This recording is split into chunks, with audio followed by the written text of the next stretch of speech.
Okay.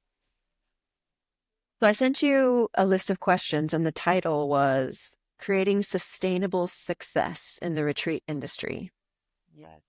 And it's interesting how things get caught in the ether because yesterday or the day before, I saw that someone else had launched a podcast episode talking about sustainable success. And I was like, ooh, that must be the new punchline or something, or the new keyword. But the reason I chose that was because I saw that you have been doing this for 8 years, and that is a long time by standards of a small business or even just business in general. After the first year, after the first 5 years, you're considered like, okay, you're legit now because you've been around for long enough. So tell me how did Lotus Retreats come about? Where did the story begin? Mm. Well, thank you so much for offering that question, and especially just the recognition of doing it for 8 years. Sometimes I have to remind myself because sometimes it feels like I'm still in my first year. Other times it feels like I've been doing it for 80 years. And other times it's just what I'm doing. I've lost track of how many years because it just feels right. And there's a continuation and there's an evolvement to it, but there's still the basics of like how I began was having a passion for yoga, for travel, for group retreats, for sharing culture and excursions in all of these various countries.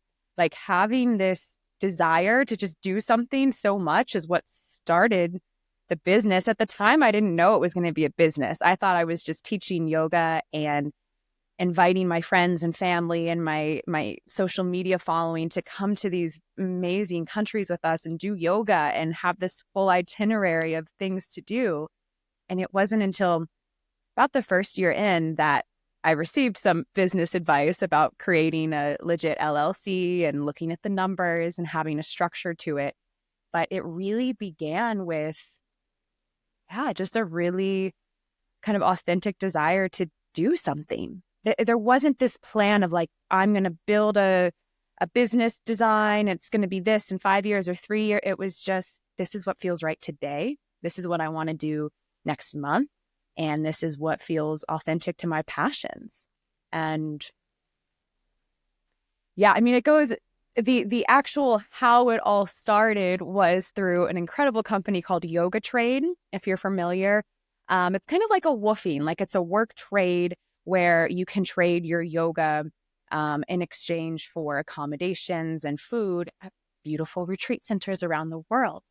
So I was teaching yoga full time in Los Angeles, just lost in this hustle of 25 plus classes a week, driving all over. And I was like, this is really hard. To me, that was not sustainable.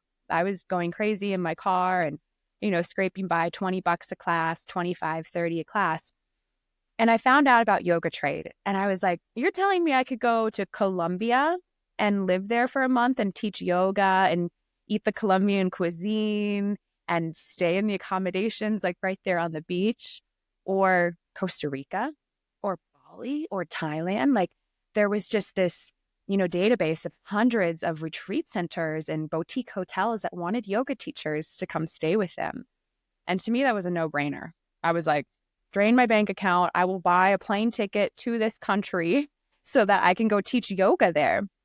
And when I was teaching yoga in Colombia, the first yoga trade experience I had, I was like, this is it.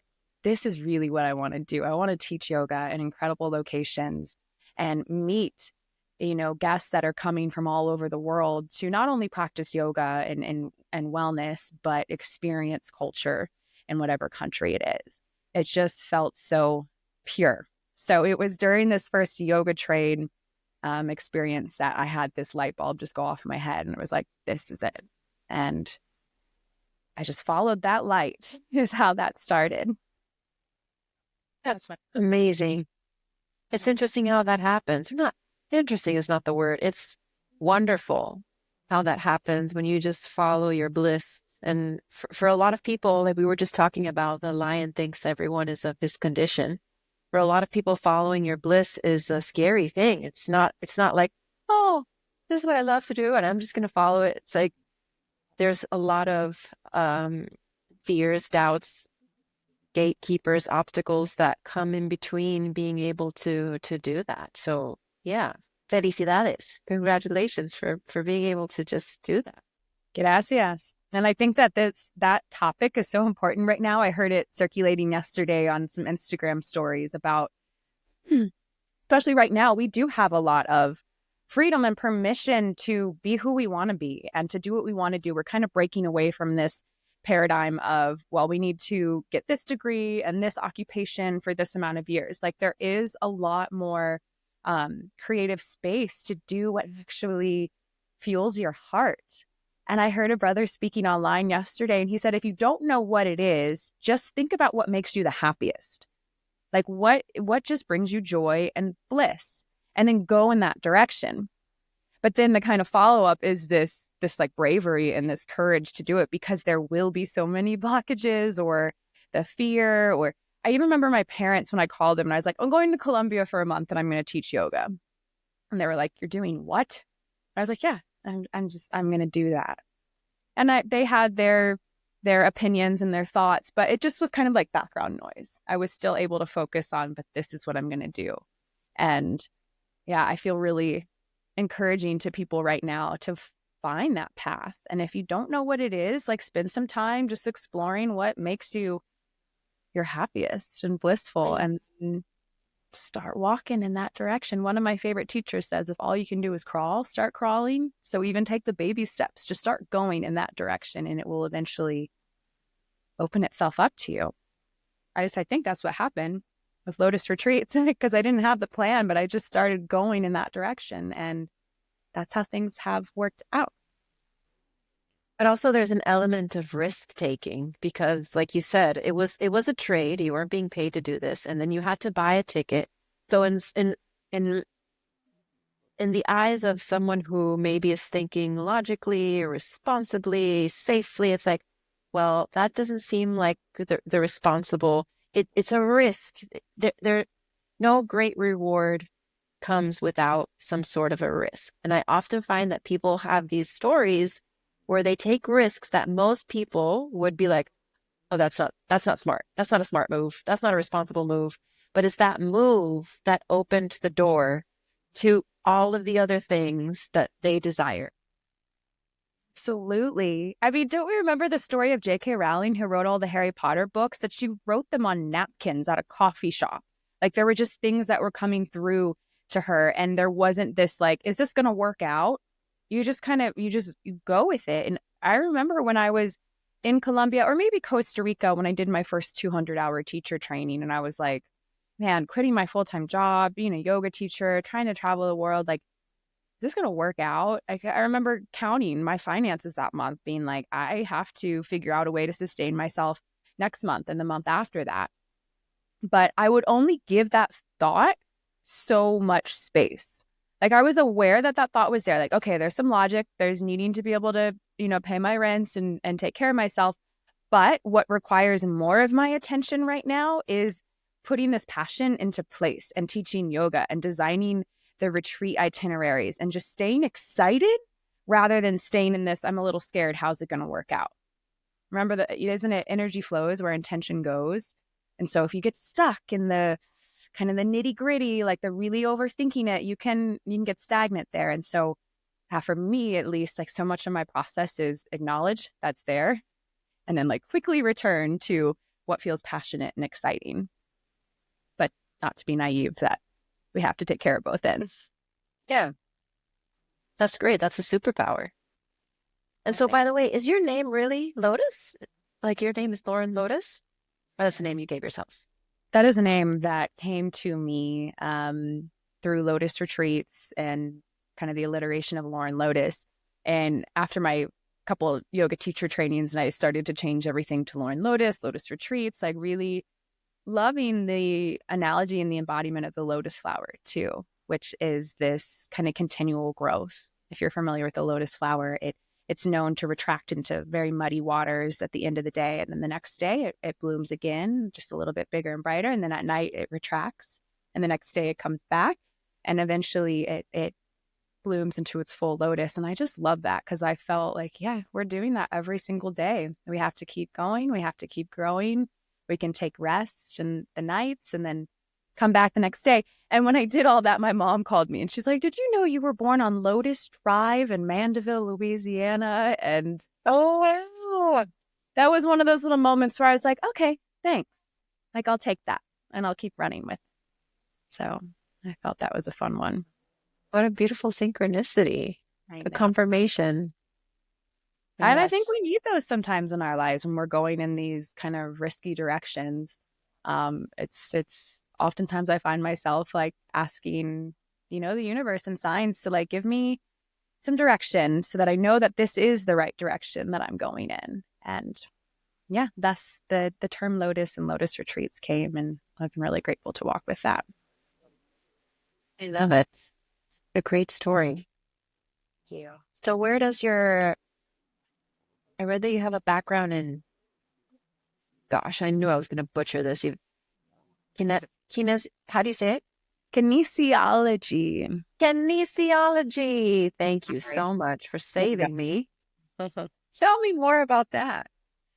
Yeah, kinesiology is the study of the body's movement.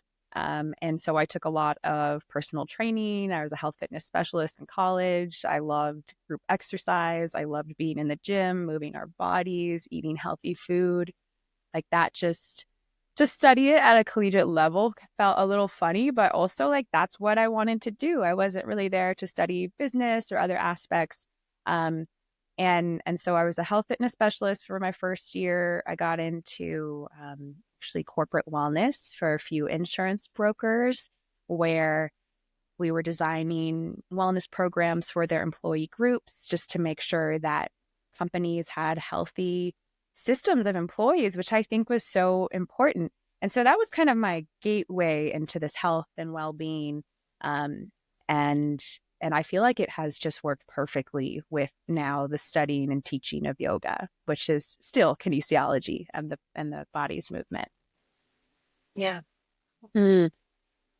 I'm also fascinated with the body. I remember taking anatomy in 10th grade. Was it 10th grade? Yeah.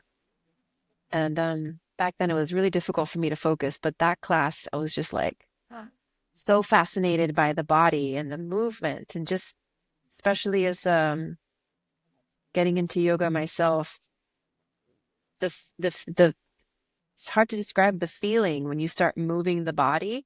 Mm-hmm. Things that shift, maybe it's the fascia tissue, maybe it's the massaging of the muscles as you move, but how it can change your mood, your entire view of the world, of yourself. And our It's bodies, amazing. it's amazing. And our bodies are so intelligent. One of my favorite things to say in our yoga classes, because people are like, oh, I'm not flexible, or I went to yoga once. And I say that like yoga and movement is like brushing and flossing our teeth. It's something we do have to do every day, sometimes twice a day. And I think in a culture where we're very, screen focused or business or productivity focused, we tend to put our bodies on the back burner, which we won't be able to do all of the things that we need to do or want to do in our lives if we're not taking care of our body. It's our vessel that is getting us literally to and through everything. And yeah, so I'm still to this day like continually fascinated by how intelligent our bodies are. Have you heard of the book The Body Keeps the Score? Yes. Yeah, that's a really beautiful read, but that was one that I read it and was like, man, like, I mean, we're storing memories in different joints and muscle groups. And when injuries happen, like there is so much energy in the body that sometimes, I know, and we can look at the science of it, which is kinesiology, and we can look at the physics and the chemical compounds and everything. But there's also this energetic layer, which I feel like yoga has woven itself into for me, that then shows literally the shapes that we're making in our bodies when we're doing different postures is relieving different energy from joints and hips to spine to breath, then going to those particular areas. Even after I'm done teaching a yoga class, however many yoga classes I've teaching at this point in my life, I'm still like, I love this. I love it so much. And it's incredibly fascinating. We have to take care of our bodies. Have to. It is. And with the energetic aspect, like if you ever been in a class where they tell you breathe into your hip or breathe into your kidney or breathe into whatever part, and there may be a part of you that's like, oh, is this really working? Like, well, I'm fine. I'm going to breathe into my knee. That's fine. But I was watching an interview on Lex Friedman with this, and I forget, they were talking about magic. It was a historian talking about magic. And he was saying how important or how powerful intention and like in a sports game, when you have the team, the fans chanting, like score a goal or whatever they chant. I don't know because I'm not into sports. Sorry, I'm not into sports. I do yoga. That's okay. And so anyway, whatever it is, you're like, yeah, go team, go. And so that energy and that collectiveness of that is magic, making things happen. And it connects with manifestation. It connects with visualization. So the same thing of like, sending the breath energetically to a space, actually, it is doing something. There is something magical at play. There is. I was just trying to Google, and maybe you know who this speaker is, but he's all about the power of thought and intention and manifestation. Joe Dispenza? Joe Dispenza. I've been thinking about him recently because it's starting to finally click that I'm like, yes, there is so much intelligence there. Once we can kind of get rid of that, again, the logical, critical mind thinking like, is this really going to work? Or this is a little woo woo. Once you can let that thought exist, but then let it go and you realize, okay, I am going to send breath to this part of my hip, or I am going to twist my spine every day, and I am going to invite intention and positive thinking and power into my body and into my breath, then these miracles happen. And to me, it's one of the most fascinating things. Even if it can't be explained, it just makes sense. It feels right. It's one of those, where I can't tell you how, but it just works. And when you have an inner knowing of something where you're like, yeah, this feels right, and I trust that. Versus you might hear something, especially nowadays, and we're like, I don't know about that. Is that actually real? Or there's a doubt in mind. And that to me is kind of signifying maybe it's not in truth or it's not in alignment.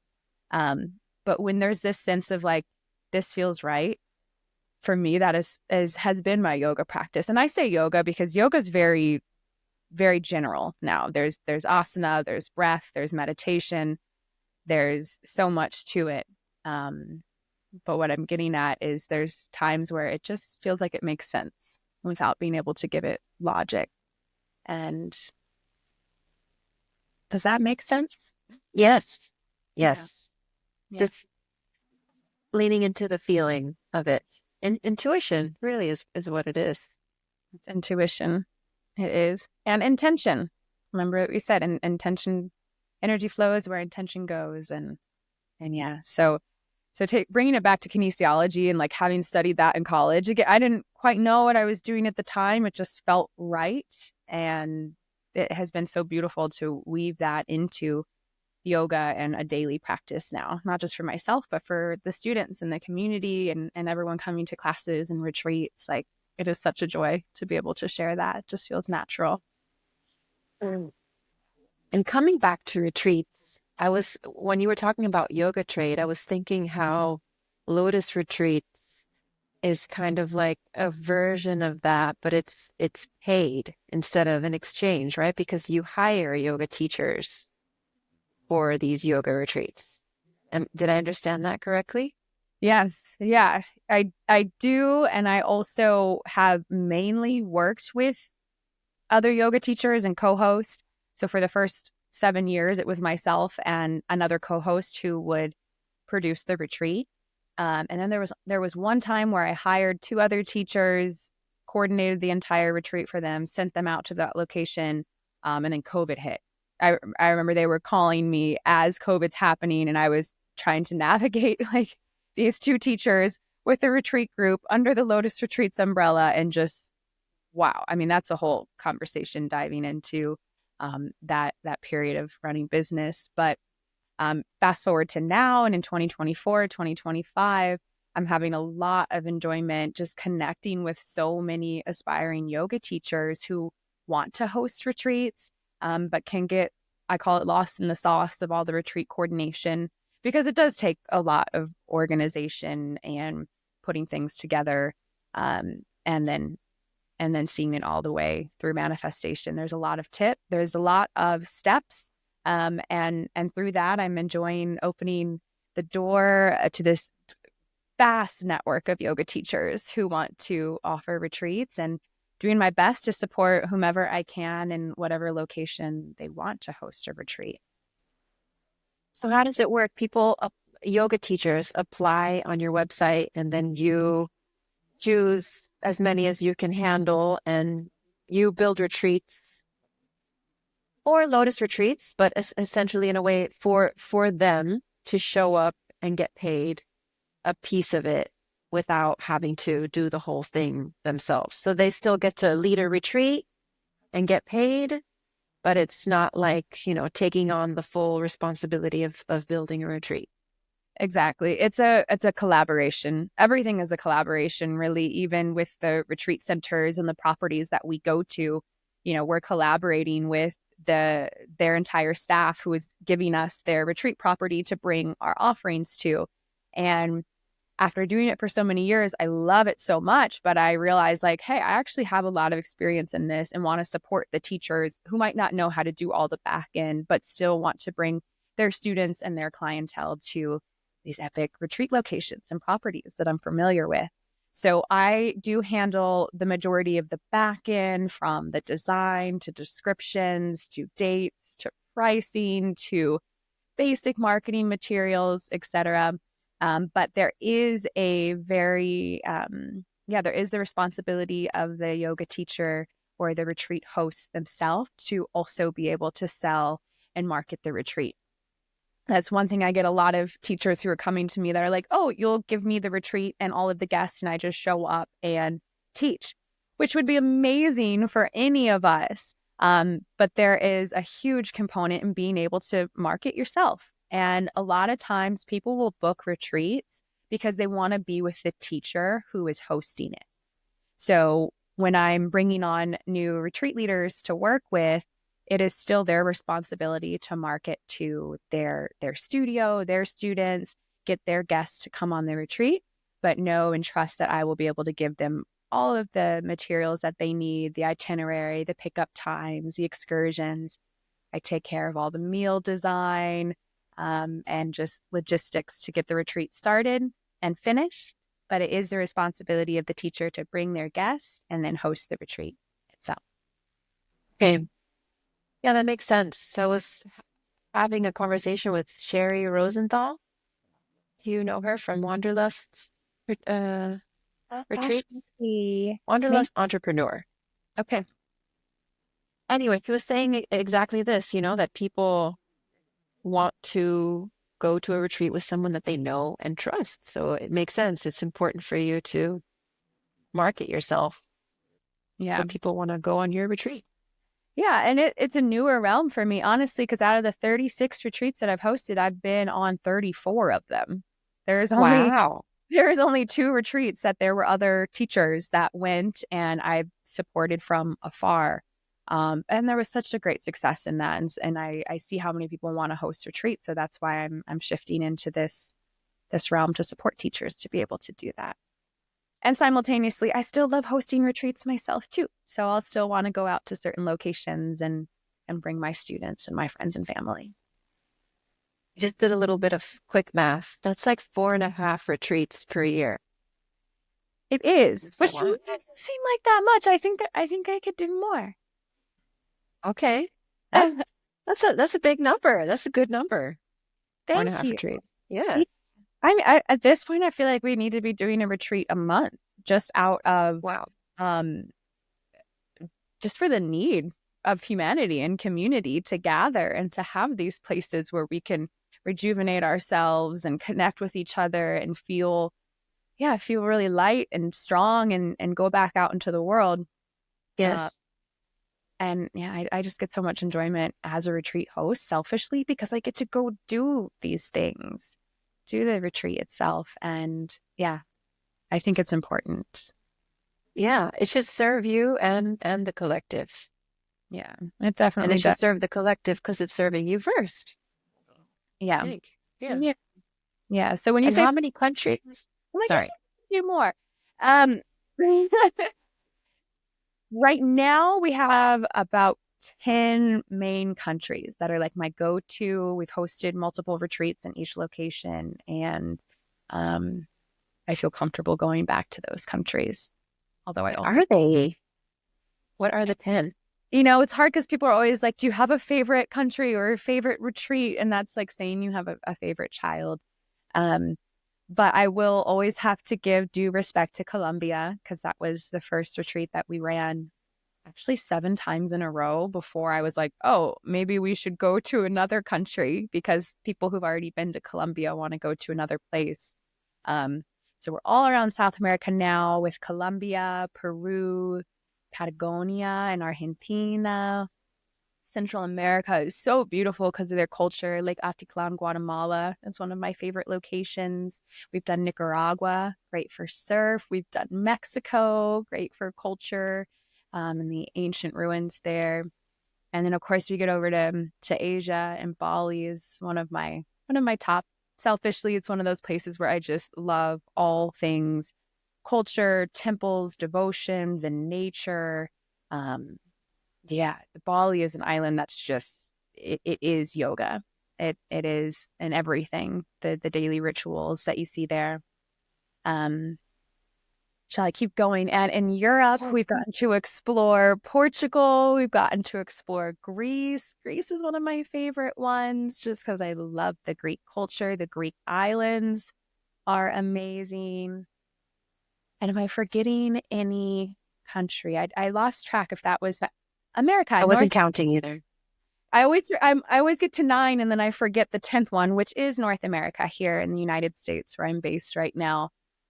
Has become a really important location for our retreats, I feel, for our kind of localized community to get to retreats with more ease. Mm. Driving to retreats for long retreat weekends is starting to really show that it's important to our community. And there's so much beauty in every continent and every culture and country. But yeah, those are I think that was 10 if we were counting. I'm really sorry if I'm forgetting a location. No, that was a lot. I wasn't counting either. I was just enthralled and raptured and I was just Cuba, that was it. And oh wow. Cuba absolutely deserves some recognition.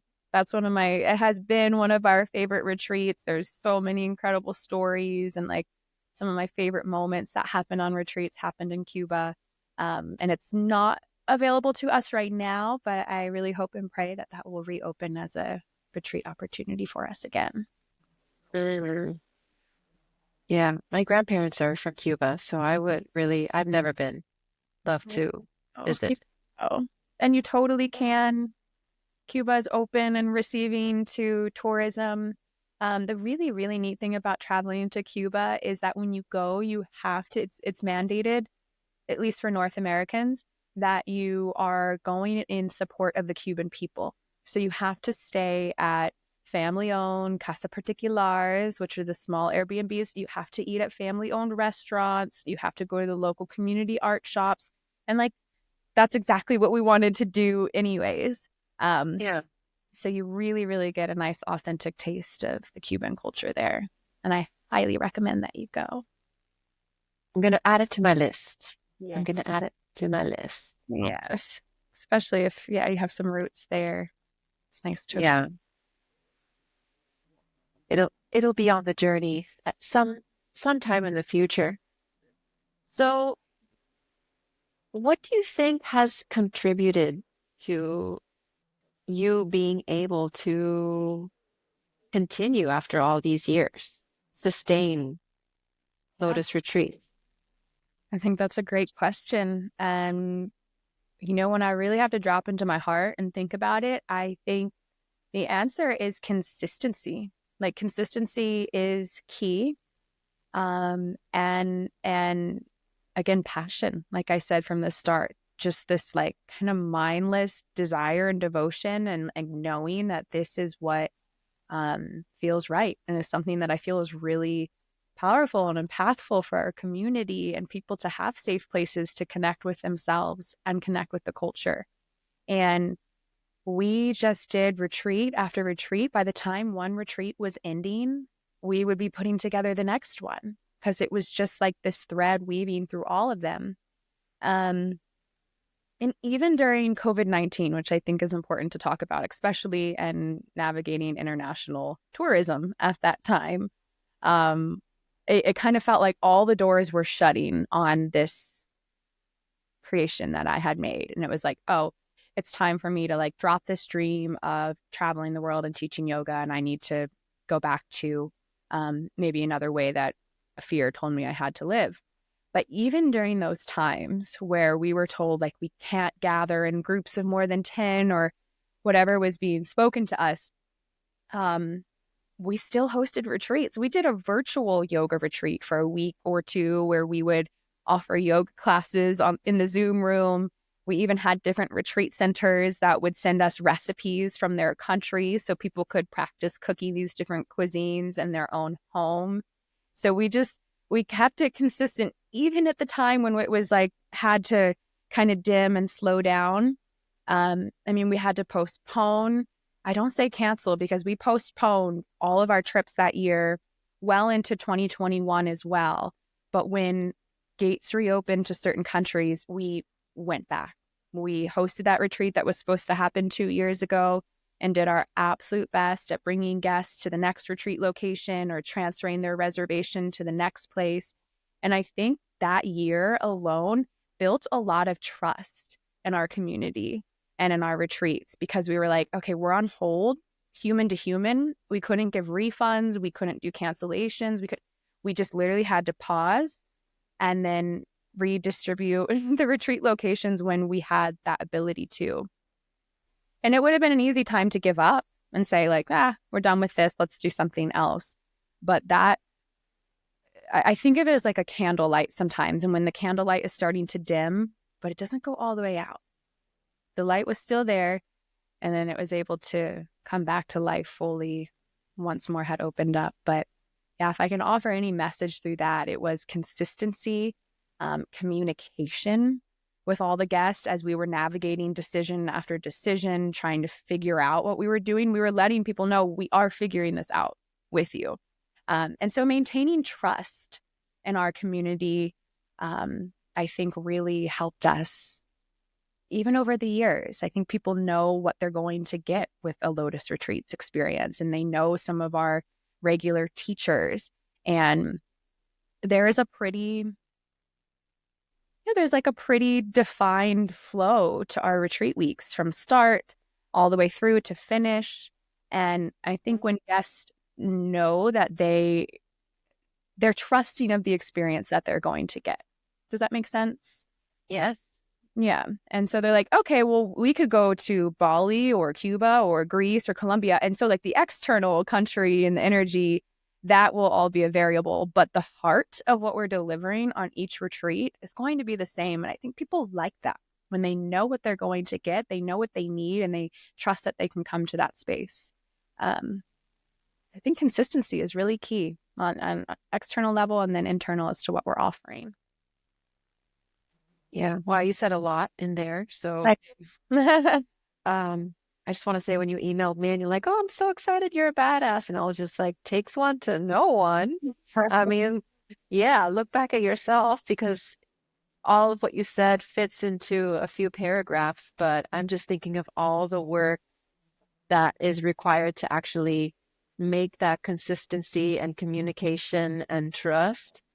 And you said it. I mean, there's a reason why very successful businesses like Starbucks, for example, is a great example, or even McDonald's, as much as you dislike the nutrition, the food and what it stands for, forget that part. But the fact that there are processes and systems, and regardless of wherever you go, it's going to be the same thing. You know what to expect. You know what you're going to get. And people like that. And it does develop this trust. Like, okay, these people know what's up. They know what they're doing. I know I can just let go, and whatever it is that they make is going to be amazing. And I can trust that you're going to show up and you're going to stick around. And I think also that part is easier to do when, going back to what you first said, you really are following the feeling. Because if you're just putting together something because you think it's a good business idea, or you think it's a good strategy, or you think it's a good time in the market, that might not be sustainable for your soul. And the biggest piece of sustainability is that your soul is like, I will do this till I die. Yes. No? Absolutely. That's it. And I think, that was the unsaid piece in that whole spiel that I just gave you. But what creates successful sustainability is also taking care of yourself so that you can show up for that. And there have been so many times when I'm moving through personal experiences or I feel rocked, and am I able to show up for this retreat and hold the space and be the voice and be the host? And that just takes continual maintenance. Just like we were talking about with the body, it's a continual practice. It's a daily devotion. It's consistency in taking care of ourselves so that we can show up and take care of our work and what we're offering. And how do you take care of yourself? More yoga. And again, yoga is the umbrella term. And I feel fortunate to say this, that in a way, the retreats also take care of me. And I think, and come back to why I started all of this too, is because this was something I needed. I needed to have places where I could connect intimately with culture and with community, and, share in really deep, thought-provoking workshops, and to have places where we could practice breath work and yoga. Like, those are things I feel we need to be doing every day, not necessarily just in a retreat format, but when I'm doing those things for myself and I feel like it works and it supports me and it takes care of myself. I'm also very Aquarian, and an Aquarian nature is, bring people together and do it in community. And when I have these experiences like, wow, this really helped me, now I want to share that just to see if it could help someone else too. So yeah, I have just found so much mutual support, reciprocity in yoga and travel and community. And so, I also get that back from the retreat space. So you've created a business that doesn't drain you, but it fills you. I would like to say so most days. And this is where the tricky piece of like being online and doing the back end, emails, communications, all the stuff that we have to do on our computer, that can be a little draining at times, but there's just having a good discipline, a good routine, knowing when it's time to like pull back and give your eyes a break from the screen before you get to that point of exhaustion, I think is really, really important. But the in-person work, of course, from starting ceremony to closing ceremony on a retreat, like that's what I do it for. Yeah, it's the reward for all that hard work. It is. It is. And that's what I love to say to the yoga teachers and retreat leaders. I started a retreat leader training course last year where anyone can join in. And for about 4 weeks, we just go over the whole how to build it from start to finish. And while that is so important, we have to remember this, why we're doing it is so that we can eventually be in the retreat space and take our first Om together as a group and start the retreat, and encouraging teachers to remember that, like, that's what we're doing all the back end work for, in order to get to that space, to support it in an organized way. Mm. And how does that approach translate into the retreat space? Like all the planning is done beforehand, even the scheduling, the itinerary, the programs, the workshops, so that when you get there, you can be fully there and kind of just let go and enjoy it. Yeah. Yeah. I mean, you're speaking to it exactly. And this is why I prefer to be overly organized, overly prepared. My groups know that we'll send multiple prep emails. We'll even do a prep call beforehand. Like, just give people more information rather than less. Because by the time you get to the retreat, there's almost this like, exhale. Like all the pillars have been set, the foundation is built, all the logistics are taken care of. And so then the retreat magic can start to weave around that schedule and the itinerary. So I think it's important, and it is okay to be organized and have all of that set, because then you feel it. You feel like once you arrive, there's not this questioning and we're changing plans and now we're feeling unsure, but you actually just feel held for the magic, the unplanned magic to occur. Retreat week. Yes. I really like that. I can, as you're speaking, visualize the balance, of like the masculine and feminine energies in your work, and just being able to have that, structure foundation laid beforehand. Because a lot of times you get to the retreat, and for a lot, I have experienced this in the past where that energy never stops. It's like you do what you think is enough prep work, but then you get to the retreat and it's like, okay, now another layer of me needs to turn on and I can't relax. So what do you think, or what advice would you give to someone who operates in that way? My advice is to put yourself in that position and have the experience so that you can learn in the moment. I have learned the most through just having to adapt to the situation. Because you're right, we can come in and think, I have it fully planned out. I have this itinerary, which now I call the itinerary, because especially if you're in the jungle or you're somewhere where the transportation isn't reliable, like things will shift.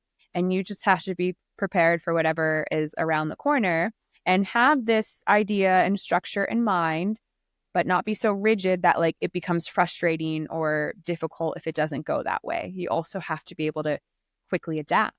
And I think that's one of the most important pieces as retreat leaders, as group travel hosts, that we're holding the structure, but we also have to be able to morph it as different incidents come up. And I do want to share on that. I have heard from, I often like to get perspectives of the guests who come on retreats with me, but also when I hear of guests going on other retreats, I'm like, oh, well, what did you like? How was it? Trying to get insights for how other flows are working. Because I really only know mine. I know the way that I like to run it, but I like to hear how others are. And in that space, I've heard from people before that they felt like there was a lack of structure, or they weren't fully aware of what time they were going to be picked up from where, that wonder. I don't like to let guests wonder about the logistics, because they are trusting the retreat organizer to be the organizer, to take care of those logistics so that they can enjoy the culture, enjoy the yoga. So I might have digressed from your initial question there, but I, at this point, tend to lead towards encouraging hosts to overly prepare, make sure all of that is taken care of, and then also be willing to adapt when you don't even know what is going to arise yet, but be able to handle that quickly. And I will tell you, there's many moments, there's been some more challenging retreats than others where I'll have to, I'm taking care of everything, front of house, interaction with the guests, and I'll have to run back to a room and close the door just to breathe, recenter my energy to be able to go back out and face whatever is going to be expected of me then. So there's a big balance there. That last part really, all of it was really great advice, but I liked that last part about, if you feel like you're losing your head, just take a moment, go somewhere private, recenter yourself, and then go back out there instead of just allowing yourself to lose your head. And that's the energy you're sharing from. Exactly.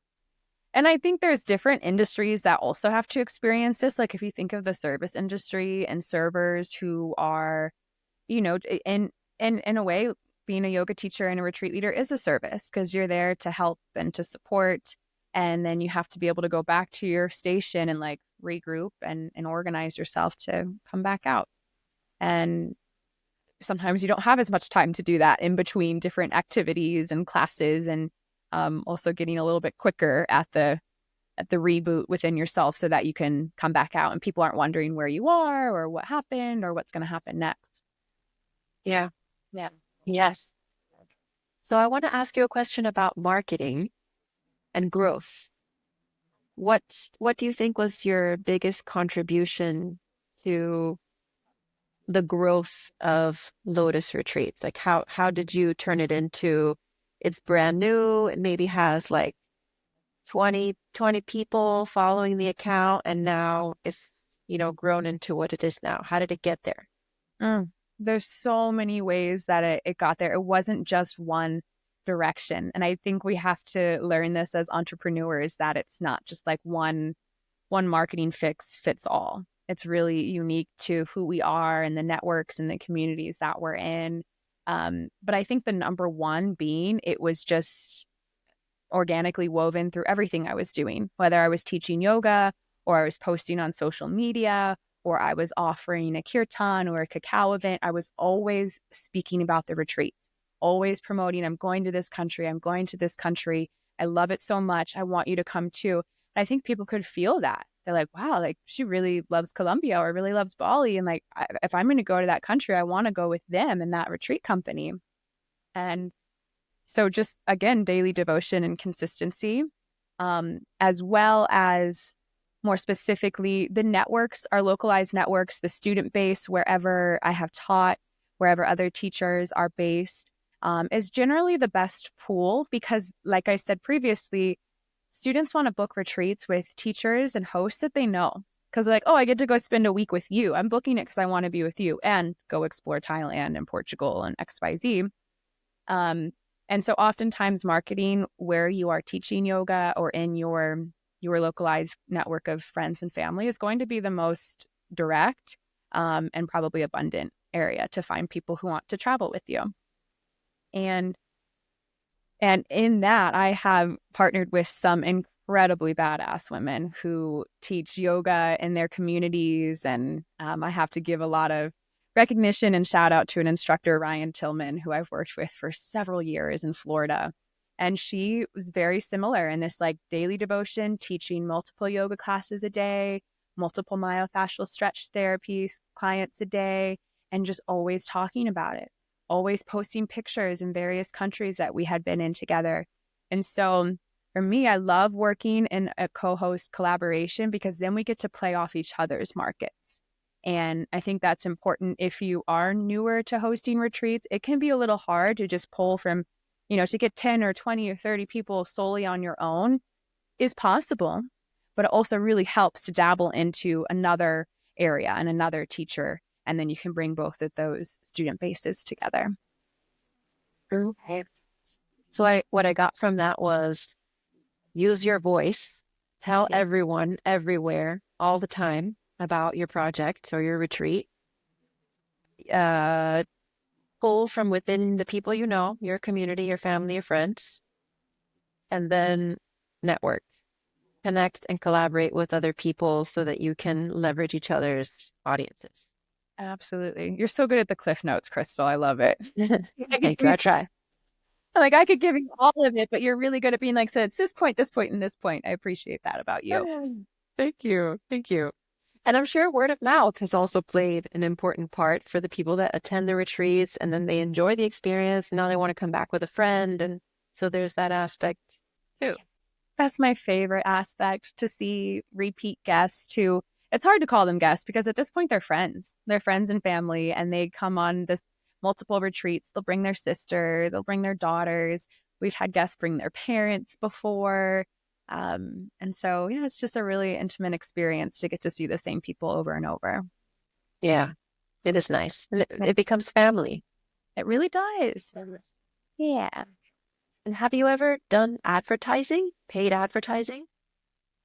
That is such a funny question. I'm wondering, like, why am I slightly embarrassed to say no, that I haven't? Okay. There's times and I think I should be, and maybe someday I will. But we've had luck with it being organic. That's amazing. I'm not saying you need it. I'm just trying to see if that's something that you did, and so the people watching can say, what are all this stuff? Well, and I've boosted posts before on Instagram. So I've done some micro marketing, we'll call it. And we have a newsletter that goes out every couple of weeks. But to me, that's pretty organic marketing and just comes when it comes through. But as far as paid marketing, it hasn't been a step for me, but I wouldn't turn anyone away from it. I'm sure that there is a really incredible way to tap into that. Definitely. So how long did it take before you went from just starting to, okay, this is becoming something? How much time? I'm like 8 years from whenever, and from then to now. Because I still view it as like a really humble passion project. That was just something that myself and all of the women I've co-hosted with just wanted to do. And honestly, I think it was through and after COVID when it was like, well, maybe that was just for fun, and maybe that chapter of my life has ended. But once we still had guests showing up after COVID, and bookings that have been on hold for 2 years, and they're like, I still want to come on this retreat. I really need this retreat. Can I come to this location? So that was probably a good 5 years in when I was like, oh, this isn't it is just for fun, but also realizing like it's necessary. And so I'm going to continue doing it. Mm. Yeah. I'm going to throw an analogy at you. Let me see if you like it. I was it. thinking of, have you ever made whipped cream by hand with heavy whipping cream? I've never made whipped cream before. No. I'd like Okay, to. so when you make whipped cream, you take heavy whipping cream, heavy Okay. cream, you put it in a bowl, and then you have to whip it like crazy. And people usually use the hand mixer, and it does it in a few minutes. But when you're doing it by hand, you want to, well, at least me, like I want to start yelling all kinds of obscenities, after it takes about 10 minutes to do it by hand, and your hand's about to fall off and nothing's happening. It's just like, oh, nothing's happening and nothing's happening. And people are like, stop, just try something else. And you're like, no, I'm going to make it happen. And then 10 minutes later, it starts to form peaks. And you're like, you're like, oh, sorry. And I swear everyone around me was looking at me like, it's not going to happen. She's not going to make it happen. And so there's all this doubt around you, but there's this inner like, this is going to work. I'm going to make this happen. But it takes a really long time. Maybe it's 5 years. Yeah. And then all of a sudden you start seeing those peaks and you're just like, all of that was worth it. My hand about to fall off is so worth it. And it's continuous. Like, you want the whipped cream to keep producing. So you have to keep whipping it. You're not just like, oh, I whipped it, now it's done. Like, then eventually the whipped cream will be eaten and it will be all gone. And so you have to keep going. And do it again. You got to do it again and again. This is one of my mantras right now, is like, just keep going. Just keep going and trust that like this is the right direction. And you can tweak it. You can go in other areas if you need to. And I also want to share this story. I want to be transparent that there were multiple retreats that were really tough to run, especially during COVID times. And again, giving credit back to Ryan Tillman, at this time, I was like, I think we should just cancel it. Like, why are we going to fly to Guatemala? We've got less than 10 people. I had some hate emails from people saying that I was spreading the virus by traveling around to different countries. And I just felt ready to I was like, I'm done with it. And I remember one phone call with Ryan, and she said, I don't care if we make money on this retreat or not. I just need to go to this retreat right now myself, to teach yoga, to be with our community. Let's just do it. And she even offered to pay for her own flight, and I remember thinking like, okay, you're right. Let's just do it. And this was one of the most memorable retreats because we landed in Guatemala. We took the bus all the way to Lake Atitlan. And when we took that first Om with our small, humble group, I think there was eight of us, we all kind of felt like, are we allowed to be doing this? Like, we were just told not to travel and not to do XYZ, but we all were like, we need this. We need this with each other. And so I like to share that story just to remind people that it might not be like the most profiting every single time retreat. You're not going to have 30 plus people each time. But even when we had 8, that consistency was with us. That devotion to do it, to make it work anyways, was present. And yeah, it's like, it's still whipping the cream when your wrist gets tired and you're like, okay, but we're just going to keep doing it. Maybe at a slower pace this time. You know, one of my favorite teachers says to take rest, but don't quit. Take rest when you need to. And so that's my long way of sharing, like, yeah, just keep going, even when you need to simmer things down and be humble about it. But that devotion is key. I love that. Yeah. Keep going. Keep going. So to put the icing on the cake of this super juicy conversation, I want to invite you to leave a message, any message you want to share with the retreat community. It could be about a lesson you learned or just something you'd like to put out into the universe. I'm like, what? There's so much to put out there. And then I also have this inquiry, like, what is it that people need to hear most, especially in these times, like what's relevant for us? And I think what I feel most relevant is also, and it's very on point with a lot of things we've shared, but this patience and consistency with ourselves feels really potent right now. Especially in the winter season for some of us, there's this having patience with ourselves while we're trying to come up with this idea or this dream or trying to find alignment with what feels right to our purpose. You know, our dharma is, for a lot of us, it's our purpose. It's our service that we are meant to live out in this life. And I think right now we have a lot of permission and encouragement to find that inner compass and to dial into that purpose. And if you're not quite finding it right now either, to be patient with yourself, to keep exploring, to find the avenues that do bring you bliss and joy, like we said at the beginning. And if that is yoga and that is travel and that is, you know, group workshops and connection and community, then there are so many resources, which you are building, Krystal. Amazing. There's so many resources to help you collaborate and network. Like we said, networking is key to be able to, just build your toolbox to feel empowered and strong to offer what it is that you want to do. So I just feel like encouraging everyone right now, like, you can do it. You can totally do it. There's no one saying that you can't. Maybe there's a little voice back here, and we'll love that voice, but we're going to focus on moving forward with what feels super aligned to what we want to offer in the world. Yes. And keep going. And keep I love going. that. Yes. Love that.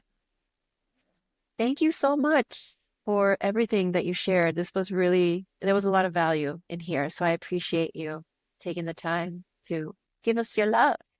Of course. Thank you for hosting this space and interviewing so many incredible people who each have their own unique gifts. I think it's really telling to just highlight people and what they're doing, what they love, so that can encourage other people to do it too.